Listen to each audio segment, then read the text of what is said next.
বলতে গেলে শোবিজের সব অঙ্গনে কাজ করেছেন নাবিলা বিনতে ইসলাম।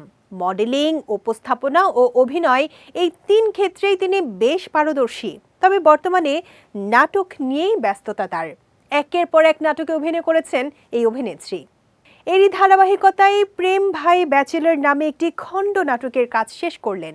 এতে তার সহশিল্পী হিসেবে রয়েছেন জনপ্রিয় অভিনেতা মার্জুক রাসেল। র্যাপার জিম, রসের জিলাপি, গার্ল স্কোয়াড সহ বহু নাটকে অভিনয় করেছেন মার্জুক ও নাবিলা। প্রেম ভাই ব্যাচেলর নাটকেও জুটি বেঁধেছেন তারা। ১ ও ২ ডিসেম্বর উত্তরার দিয়াবাড়ির একটি শুটিং হাউস ও এর আশপাশের এলাকায় নাটকটির শুটিং হয়েছে।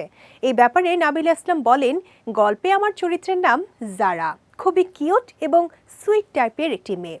অন্যদিকে প্রেম ভাই চরিত্রে মার্জুক রাসেল আর বাচ্চু চরিত্রে কচি খন্দকার সহ ৪-৫ জনের একটি গ্রুপ থাকে। তারা এক ধরনের জীবন দর্শন নিয়ে চলেন, কিন্তু জারার সঙ্গে পরিচয়ের পর তাদের জীবনের গতিপথ বদলে যায়। শুরুতে আমার চরিত্রটি সুইট অ্যান্ড কিউট থাকলেও শেষটায় টুইস্ট আছে। মার্জুক রাসেলের সঙ্গে জুটি নিয়ে এই অভিনেত্রী বলেন, মার্জুক ভাই একজন গুণী মানুষ, তার সঙ্গে অনেক কাজ হয়েছে। আমাদের জুটি দর্শকরাও দারুণভাবে গ্রহণ করেছেন, আর সহশিল্পী ভালো হলে অনেক কিছুই শেখার থাকে। এই নাটকটি দর্শক পছন্দ করবেন বলে আমার বিশ্বাস।